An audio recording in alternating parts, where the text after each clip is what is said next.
북미 관계가 최악의 국면으로 치달으면서 한반도 위기설이 잦아들 기미를 보이지 않고 있습니다. 이런 가운데 문재인 대통령과 여야 4당 대표가 오늘 저녁 7시 청와대 상춘제에서 회동을 갖고 안보 문제를 비롯한 국정 현안을 논의합니다.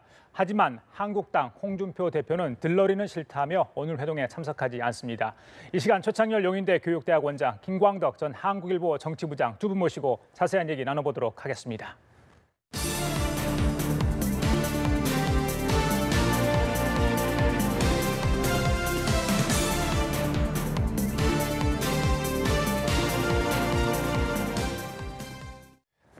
오늘 대담 첫 순서는 아무래도 오늘 저녁에 있을 이 모임으로 잡아야 될 것 같습니다. 키워드 보여주십시오. 제안한 여야 대표와 회동 오늘 저녁 7시 청와대 상춘제에서 열릴 예정입니다. 자, 원장님, 7월 이후에 이제 두 번째로 여야 대표 회동이 성사됐죠. 일단 7시에 이제 상춘제에서 만나기로 했는데 안보 현안 위주로 일단 이야기 될 것 같습니다. 만남 자체 의미를 먼저 좀 살펴보고 가야 될 것 같습니다. 그러니까 문재인 대통령이 유엔 순방 떠나기 전에 일단 다 다녀온 다음에 여야 대표들을 모시겠다 이런 말씀을 했어요. 그리고 그때 또 이제 김명수 대법원장 이 국회 인준을 앞두고 있는 상황이었고, 그래서 국회 여야의 협치에 대해서도 이제 뭔가 소통이 부족했다라는 인정도 좀 하면서, 그리고 다녀와서 안보 상황이나 유엔 총회 연설 결과를 설명하겠다라고 했던 겁니다. 그래서 지금 아까 말씀하신 것처럼 오늘 이제 만찬에서는 아무래도 요즘 뭐 북미 간에, 미국과 북한 간에 그 말의 전쟁, 그야말로 긴장이 계속 고조되고 있는 상황이기 때문에 안보 상황에 대한 것이 주로 논의가 될 것 같아요. 그렇지만 꼭 안보 주제가 아니더라도 여러 가지 얘기할 게 많이 있습니다. 지금 여야정 협의체 얘기도 나올 수 있을 것 같고요. 또 지금 보도에 의하면 안철수 대표가 외교 안보 라인의 교체를 요구할 거다, 이런 보도가 나와 있는 상황이거든요. 그래서 안보가 주된 주제가 되겠습니다만 여당과 야당 간에 그 밖에 여러 가지 현안을 두고도 많이 얘기가 나올 것 같아요. 또 인사에 관련된 것도 나오지 않을까. 왜냐하면 그동안 인사가 여러 번 뭐 지적을 많이 받았었잖아요. 문재인 정부가 7명이나 낙마했고 차관급 이상이. 그래서 인사에 관한 얘기도 나올 것 같고, 또 정기국회를 앞두고 있기 때문에 예산 관련도 나올 것 같고, 전반적인 국정 현안이 논의되지 않을까, 이렇게 일단 보여집니다. 부장님, 오늘 회동 관전 포인트가 있다면 한두 가지만 좀 짚어주시죠. 어떤 걸 위주로 좀 우리 국민들이 좀 지켜봐야 될까요? 네, 관전 포인트가 있다면 오늘 일단 추석을 앞두고 일단 문 대통령의 말마따나 국민들에게 일종의 여야가 같이 모여서 안보 문제에 대해서 단합하는 모습을 보여주는 게 국민들에게 추석 선물이다라고 이렇게 말하고 있는데, 그러면은 오늘 첫 번째 관심사는 뭐냐 하면 진짜 알맹이 있는 추석 선물이 나오겠느냐? 그건 뭐냐 하면 지금 현재 이 북한의 계속 잇단 도발 속에서 안보 위기 이건데, 이 문제에 대해서 지금 홍준표 자유한국당 대표는 참석을 안 했습니다마는 나머지 사람들끼리 뭔가 합의문, 의미 있는 합의문을 과연 도출할 수 있겠느냐. 안보 정책에 뭔가 차이가 있었는데 그러려면 뭔가 이 정부 여당도 뭔가 좀 방향의 양보를 해야 되고 야당도 좀 양보해서 뭔가 접점을 찾을 수 있느냐 하는 이런 그게 첫 번째 관전 포인트가 되겠고요. 두 번째는 역시 오늘 홍준표 대표가 불참했으니까 그 다음에 중요한 주인공은 뭐 여당 대표도 있습니다만은 안철수 대표이거든요. 안철수 대표하고 문재인 대통령이 대선 이후에 처음으로 소위 얼굴을 맞대는 그런 자리가 되는데 그렇게 해서 회동하는 계기가 되는데 그 자리에 만나는 데서 두 사람이 과연 어떤 얘기를 주고받고 또 이번에 최근에 이런 국회 여러 가지 협조를 하느냐, 서로 또 이제 서로 대립을 하느냐 하는 기로에 있는데 두 사람이 어떤 표정, 어떤 말을 주고받느냐 하는 게 두 가지가 중요한 관전 포인트라고 봅니다. 지난번에는 오찬을 했잖아요. 이번에 만찬인데 밤 시간에 만나는 것 좀 다른 분위기가 좀 연출될 수 있을까요? 어떻습니까? 더 허심탄회하게 이야기를 가능할까요? 어떻습니까? 아무래도 밤에 하고 낮이라는 건 좀 생각이 다르죠.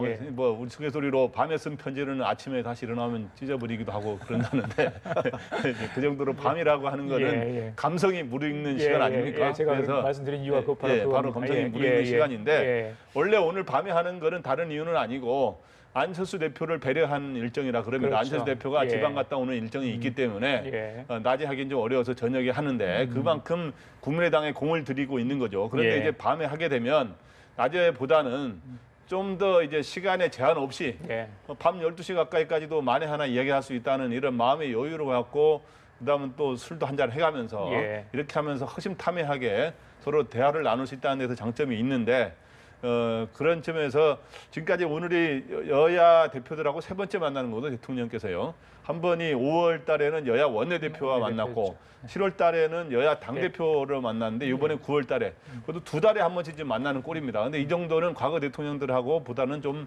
자주 만나는 거여서 이런 것들이 활성화돼야 되는데 제1야당 대표도 같이 참석하는 자리가 돼야 더 의미 있지 않을까 이렇게 생각이 됩니다. 예, 말씀하신 것처럼 홍준표 대표는 불참을 여러 차례 시사를 했습니다.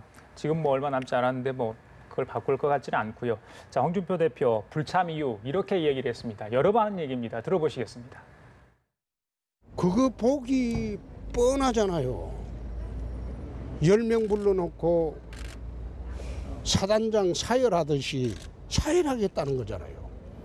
국민들한테 보여주기식 말하자면 정치 쇼를 하겠다는 것밖에 안 돼요. 그래서 꼭 할 얘기가 있으면 야당한테 당부할 얘기가 있으면 1대1로 불러라 이 말이에요. 불러가지고 조장이라도 좋고 만찬이라도 좋고 1시간 반이나 한 2시간 둘이 앉아서 허심탄회하게 이야기해보면 해법이 나올 수 있는 것을 전부 불러가지고 그림 추석 앞두고 그림 맞추겠다는 거 아니에요.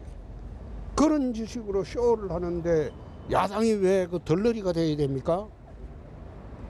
근데 그걸 자꾸 또 거부를 하면 말하자면 그걸 소통 안 하는 것처럼 그런 식으로 몰아붙이고. 예, 자, 들러리를 하기 싫다 이런 이야기인 것 같습니다. 그러면서 1대1 만남을 이야기를 했습니다. 자, 다자 회동이 아닌 단독 1대1 회동을 고집하는 이유 어디 있다고 보십니까, 원장님께서? 글쎄요, 속 내심은 잘 모르겠어요. 예. 이제 우리가 추론컨대 제1야당으로서의 존재감 같은 것들도 의식했을 것 같고 의석수만으로 볼 때 백지석이잖아요. 예, 한국당이. 그리고 바른정당 20석, 그리고 국민의당은 40석이니까 정의당 6석이고 그래서 아마 그런 얘기를 하는 것 같고 근데 저는 일단 이 말씀을 드리고 싶은 게 좀 선이 굵은 정치를 했으면 좋겠다는 생각이 들어요. 아까 안철수 대표 얘기도 했는데 뭐 여권에서 상당히 지금 국민의당한테 배려를 하는 겁니다만 저 같으면 그 전역을 안철수 대표의 지방 일정 때문에 이렇게 됐다라고 그러는데 그런 거 가지고 존재감 보이는 건 전 큰 정치는 아닌 것 같고 이것도 마찬가지예요. 지금 전 홍준표 대표의 얘기가 좀 일리가 있다고 생각합니다. 1대1로 만나면 얼마든지 더 얘기가 깊어질 수가 있죠. 지금 뭐 점심이냐 저녁이냐 차이를 말씀을 나누셨습니다만 그렇다면은 다자회동도 가고 다음에 또 1대1도 만나고 이러면 어떻겠어요. 예. 10명을 쭉 사단장 사열하듯이 그렇게만 봐야 되는 것인지 그건 뭐 홍준표 대표의 시각이니까 문제는 어쨌든 거기서 여러 명 만나더라도 지금 10명은 아니잖아요. 원내대표 제외했으니까. 맞습니다. 그렇다면 5명, 6명이 만나서 안보관이 달라서 못 만나겠다는 얘기도 했지 않습니까? 예. 다르니까 만나는 거죠. 같으면 만날 필요가 없잖아요. 같으면 그냥 전화로 하거나 이렇게 해서 합의해가지고 국회 입법이나 뭐 정책을 통해서 하면 되는 건데 의견이 다르니까 지금 여나 야나 특히 한국당과 지금 민주당 여권은 이 안보를 보는 관점 자체가 많이 다르지 않습니까? 해법은 물론 다르고 관점과 진단이 다르니까 처방이 다를 수밖에 없지 않아요? 그렇다면 바로 그런 걸 얘기해야죠.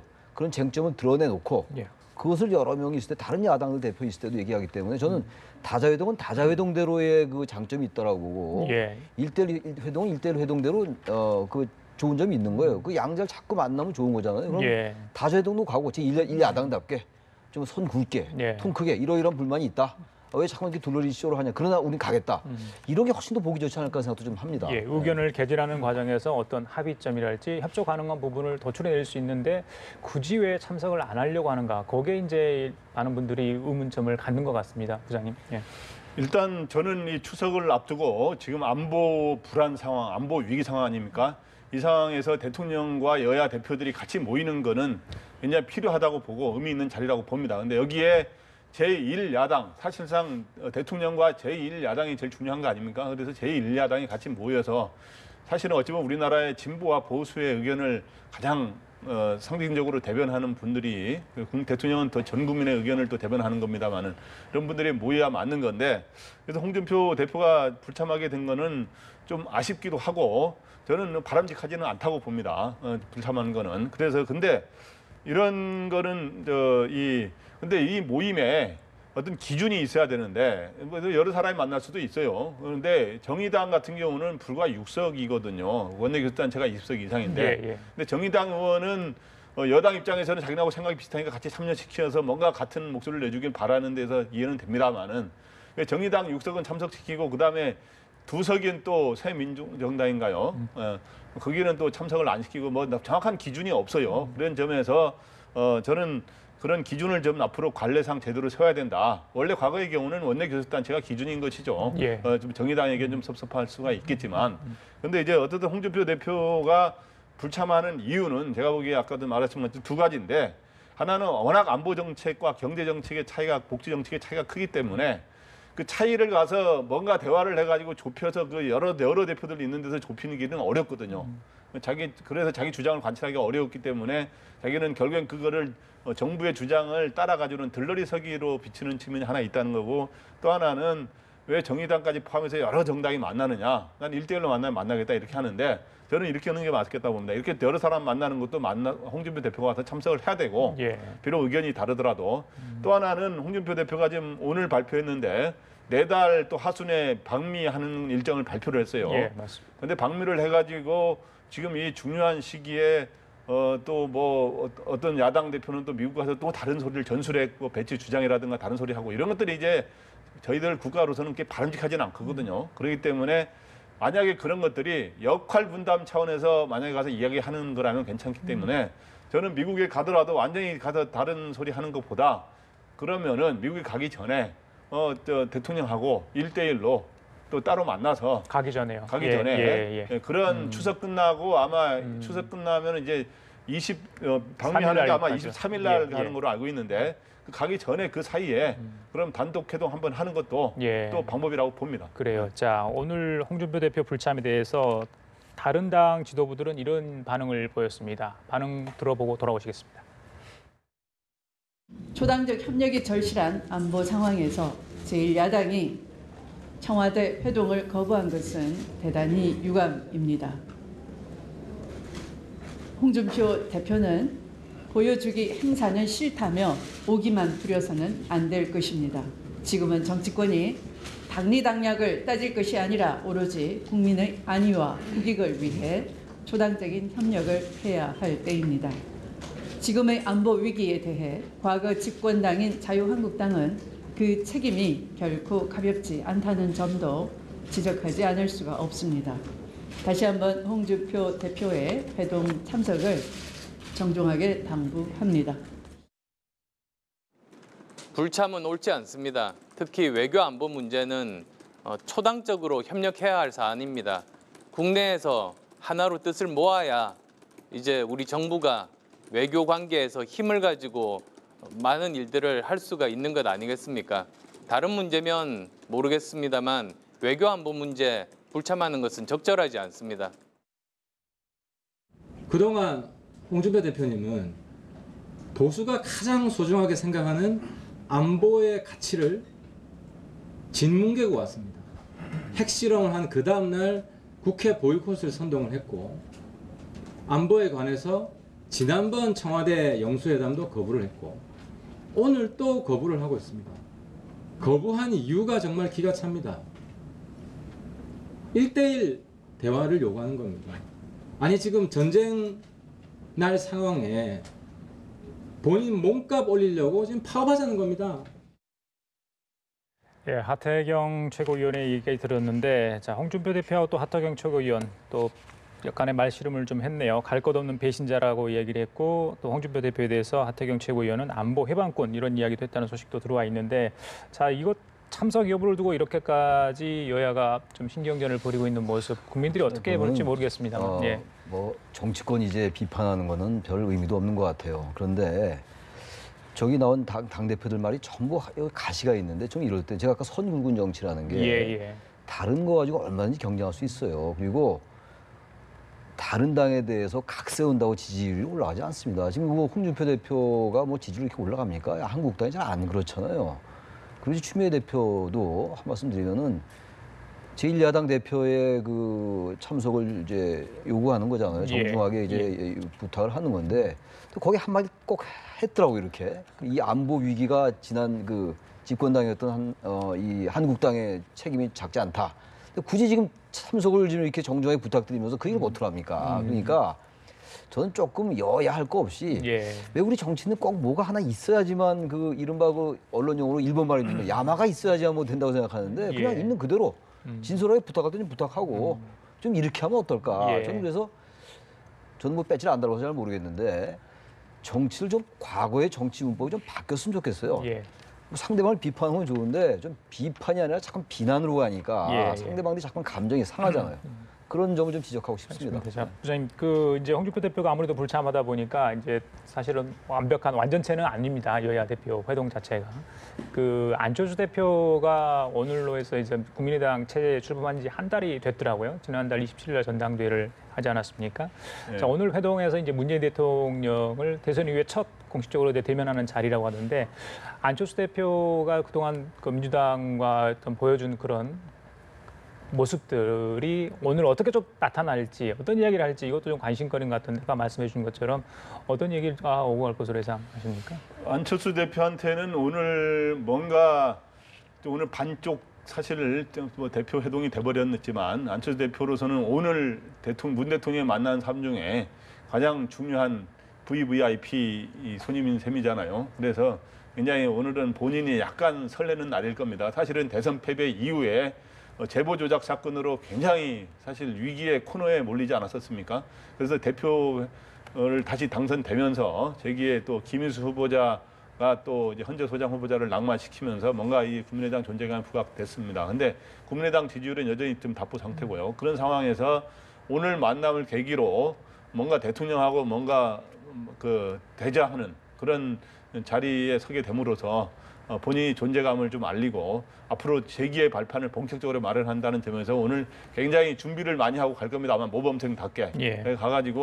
가서 이제 할 얘기는 내가 보기에 일단 최근에 외교안보 라인이 외교안보 정책이 실패했다 그러면서 외교안보 라인 외교장관까지 포함해서 이런 교체 필요성을 아마 거론할 가능성이 상당히 있는 거로 지금 알려지고 있습니다.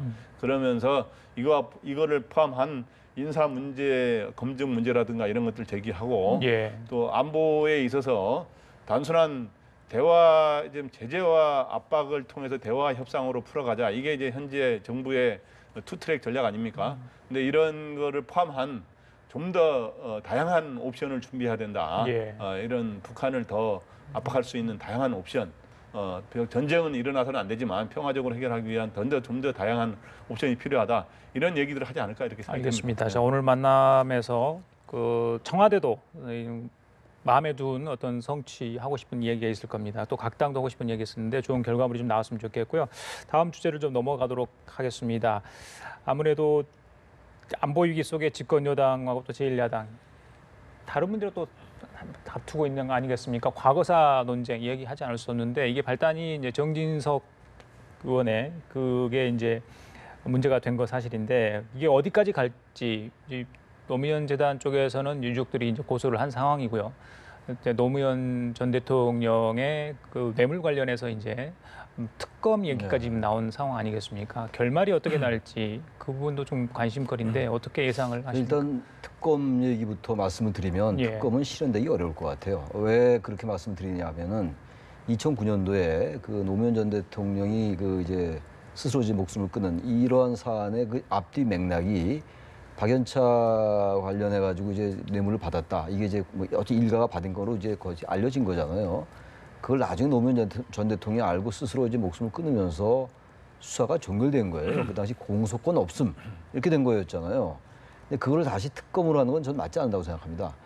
그때 이제 수사를 계속 해오다가 저는 그런 이제 끝이 그런 불행한 일이 생긴 건데 물론 이제 야당의 이제 주장은 지금 이명박 정부 때 국정원의 여러 가지 이른바 적폐를 대선 댓글이라든지 블랙리스트라든지 이런 것들을 하려면 노무현 전 대통령의 이것도 다시 다 들여다봐야 되는 거 아니냐. 왜 한쪽만 보느냐 이런 논리잖아요. 예. 그런데 그 논리가 약간 그 앞뒤가 잘 맥락이 맞지 않는다고 보는 게 그 당시 수사를 하다가 그런 일이 생기면서 도저히 더 이상 수사를 할 수 없는 정치 상황으로 봉착이 됐던 거였죠. 그래서 검찰 수사를 돕고 공소권 없음으로 했던 거고 이 부분은 지금 박근혜 정권 때 이명박 정부 때 국정원의 여러 가지 이러한 그 광범위하고 다양한 이러한 정치 개입 그리고 불법적인 이러한 것들을 수사를 하지 않았어요. 그래서 정부가 새로 바뀌면서 정권이 바뀌고 그런 걸 지금 들여다보고 있는 거 아닙니까? 과거에 잘못된 것에 대한 심판 내지 청산의 관점에서 들여다보고 있는 것이고 거기다 수사를 하는 것이기 때문에 하나는 수사가 진행 중이다가 그러한 말씀드린 그런 이유로 끝난 것이고 종결된 것이고 지금은 박근혜 정부 때 사실은 공소시효가 정리되어 있는 상태였어요. 그걸 건드리지 않았던 거죠. 그러니까 권력을 감시할 수 있는 기구가 권력 감시의 역할을 안 했던 거예요. 박근혜 정부 때. 그걸 정권이 바뀌어서 지금 하겠다는 것이기 때문에 같은 레벨에서 같은 동일선상에서 봐서 예. 이거 이명박 정부 국정원에 잘못된 것을 하려면 노무현 대통령의 그러한 것도 다시 들여다봐야 된다. 그래서 특검하자. 이건 논리의 비약이다. 저는 그래서 이건 어느 쪽의 입장을 두둔하는 측면이 아니라 예, 저도 예. 논리적으로 볼 때 예. 그 논리적으로는 여권에게 전 그 우월성이 좀 있다고 봅니다. 알겠습니다. 부장님 어떤 의견이십니까? 예, 그래서 지금 현재 이제 현 정부가 이제 과거 정권, 특히 이제 박근혜 정부는 지금 재판 중이기 때문에 국정농단에 재판 중이죠. 그리고서 이명박 정부의 지금 소위 적폐, 청산 이거를 본격적으로 지금 조사하고 있고 거론하고 있지 않습니까? 그래서 이거 적폐를 거론하니까 이제 소위 현재 자유한국당은 이거에 대해서 신적폐다. 신적폐에서 현재 새 정부의 적폐뿐만 아니라 또 그전 정부의 원조 적폐까지 하자 해가지고 소위 적폐를 청산하자는 두 갈래의 논쟁이 지금 붙고 있습니다. 예. 그래서 근데 저는 이렇게 생각합니다. 근데 이명박 정부의 국정원의 이런 정치 개입, 선거 개입은 굉장히 잘못됐다. 왜냐하면 그게 지금 나와 있지만은 뭐 연예인 블랙리스트라든가 특히 문성근, 김여진 그 합성 사진, 나치 합성 사진이라든가 이런 정치 개입 같은 거는 아주 잘못된 거기 때문에 진짜 수술을 해서 다시는 국정원이 이러한 선거 개입, 정치 개입이 없도록 이렇게 해야 된다는 점에서 굉장히 외과 수술식으로 분명하게 수술을 해야 되고요. 그런데 이제 요거에 대해서 제가 덧붙이고 싶은 말은 예. 이런 거를 수술하는 방식도 다시는 정치 개입, 선거 개입 없으려면 현재 국정원도 정치 개입하는 모양을 비치지 않도록 앞으로는 완전히 거기서 손을 떼도록 하고 예. 현재 그렇기 때문에 현재 매일 보도자료식으로 자주 이제 내고 있는데 피의 사실이 이제 검찰에 수사를 의뢰해가지고 검찰에서 그거를 수술을 하는 방식으로 다시는 이런 재발되면 안 되는 이거는 실천하면 되는 거고요.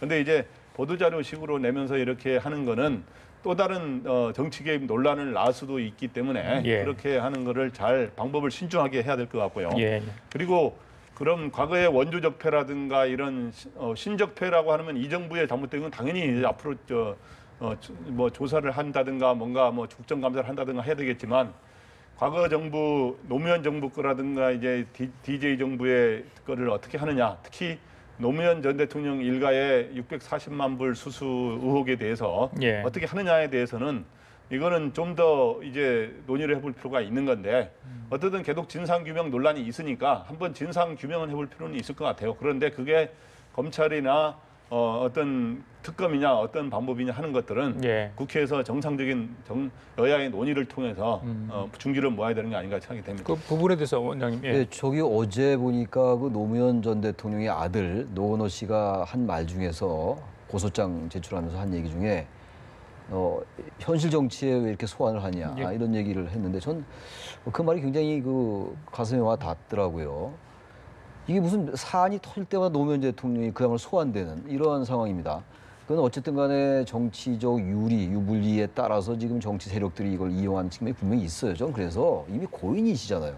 그리고 전직 대통령이 정말 불행하게 그렇게 최후를 마감한 거였잖아요. 그렇다면 가능하면 정말로 이 얘기를 꺼내지 않으면 안 될 정도의 사안이 아니라면은 얘기 안 해야 됩니다. 이제 그만 얘기해야죠. 그리고 그걸 그래서 정말 죽음을 맞이하면서 그 책임을 지은 건데 그걸 다시 수사를 하고 제가 아까 또 말씀드렸습니다만 공소권 없음이라고 했던 건데 예. 그걸 다시 특검법을 발의해가지고 그걸 한다?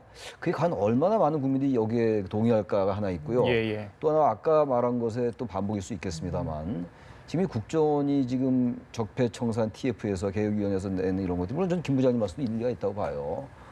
그렇지만 일단 문건으로 나타나고 있는 거잖아요. 그리고 특히 군사이버사령부 같은 경우 군무원 채용 이런 것들은 적어도 문서상에는 대통령 지시사항이라고 나와 있는 거란 말이에요. 그렇다면 이거에 대해서 조사 안 할 수가 없죠. 예. 근데 이걸 가지고 정치 보복의 프레임으로 가면 안 된다는 생각을 하는 거예요.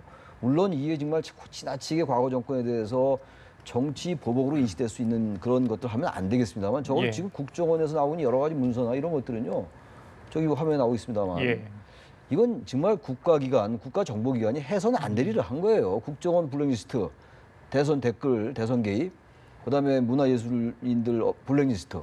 아까 지금 뭐 저기 문성근, 김효진 씨 그 사진 얘기도 했습니다만, 게다가 지금 방송 장악, 예. 게다가 최근에 뭐 정치인들 또 교수들 또 비판 성향에 하다못해 윤창중 씨도 들어있다는 거 아니야? 뭐 그건 작은 거겠지만 이런 식의 거 반드시 밝혀내야죠. 저는 이걸 갖다 같은 등가의 입장에서 노무현 전 대통령의 이 뇌물을 밝혀야 된다 이렇게 하는 거는 그래서 결국 국민들의 여론의 향배가 중요하다고 보는데 과연 그게 맞는 것일까라는 생각을 안 할 수 없다는 예. 거죠. 자, MB 정부에 있었던 국정원 그리고 군 사이버 사령부의 댓글 조작 사건의 의혹이 계속 확산되고 있는데 오늘 추미애 대표하고 정진석 의원이 이런 얘기를 했습니다. 들어보고 오시겠습니다.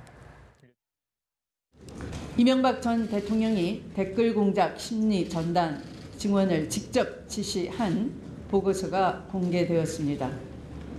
이렇게 물증이 나타나면서 이명박 전 대통령은 결국 사찰 공화국의 대통령이 되었다는 것입니다. 직접 대답해야 할 차례가 오고 있는 것 같습니다. 국군 최고 통수권자가 평범한 국민을 상대로 심리전을 펼친 것은 마치 5.18 광주에서 시민을 대상으로 군사작전을 펼쳤던 전두환과 하나도 다르지 않다는 점을 분명히 강조합니다.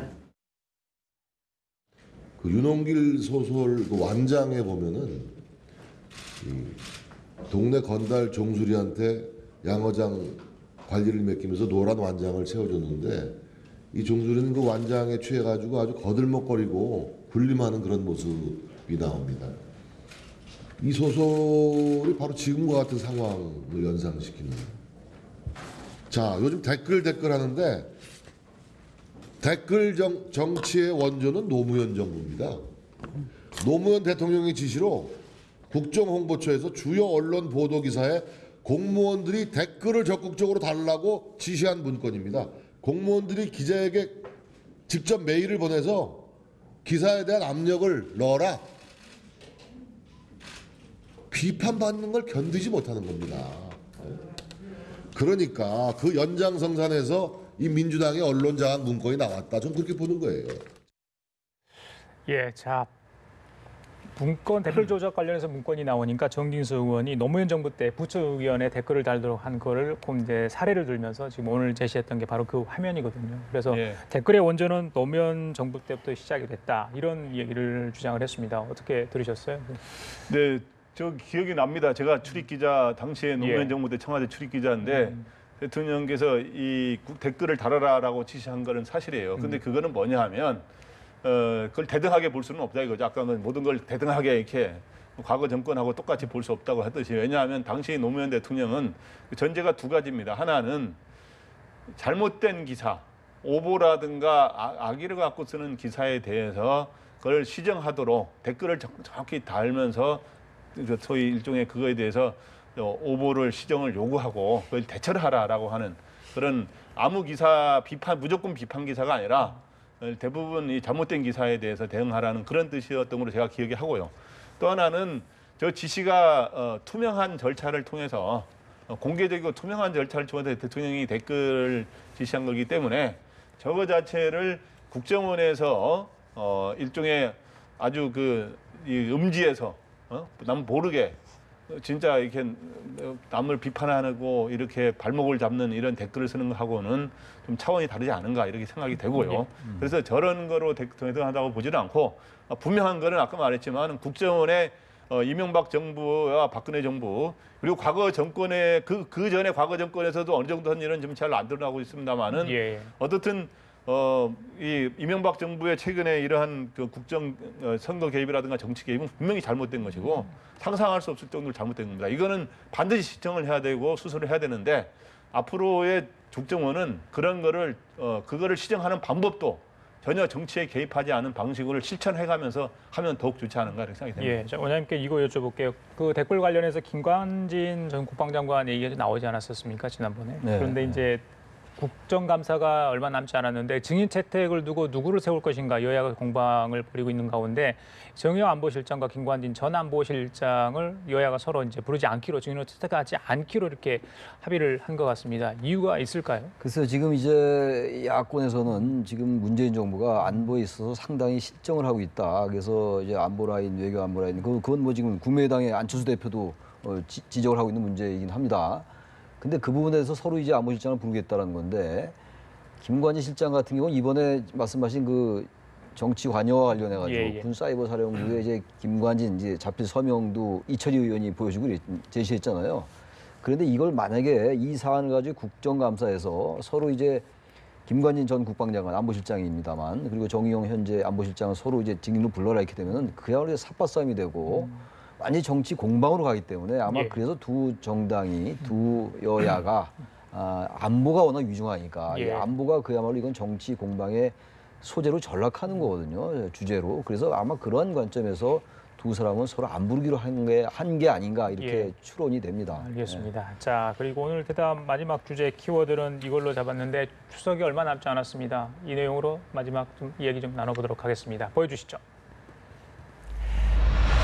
자, 추석을 앞두고 여야 지도부가 일제히 안보, 민생 현장을 누비면서 민심 잡기에 나섰습니다. 추석 연휴 얼마 남지 않았죠. 예. 그런데 오늘 이제 민주당 같은 경우는 광주를 방문했습니다. 예전에 하기로 했던 걸 좀 연기돼가지고 오늘 간 건데 국민의당이 지난번에 그 홀대론 이야기를 했다 보니까 자극하지 않으려고 예산 관련 문제에서 굉장히 조심했다 이런 소식도 들려오고 있습니다. 또 한국당 같은 경우도 지금 말고 안철수 의원 대표 같은 경우는 지금 PK 쪽에 가 있지 않습니까?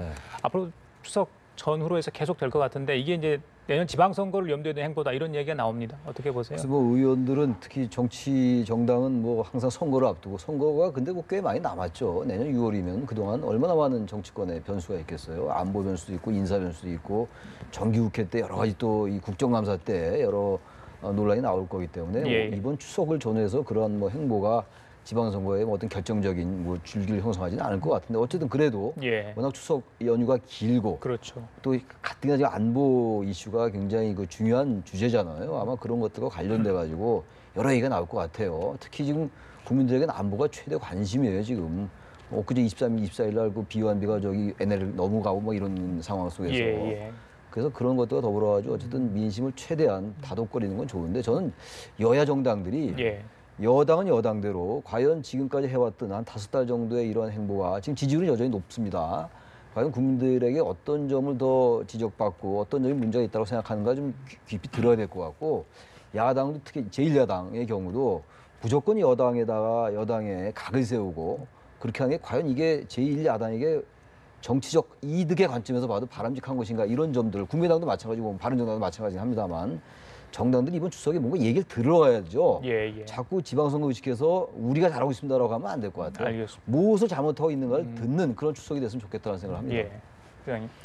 이번에 이 뭐 민생 현장이라든가 이렇게 안보 현장을 자주 찾는 거는 이번 추석 민심이 굉장히 중요하다고 보는 겁니다. 그래서 이번 추석 민심은 그러니까 지방선거를 한 8개월을 앞두고 있는 상황에서 1차적인 일종의 시험대가 되는 겁니다. 그래서 일종의 이번 추석 민심에 따라 대통령 지지율이 지금 60% 중후반대를 왔다 갔다 하고 있는데 과연 이번 기간에 대통령이나 여권의 지지율이 더 높아지느냐 낮아지느냐 이런 것들이 이번 추석 민심에 서울과 지방의 어떤 친인척들이 만나면서 이렇게 형성이 되거든요.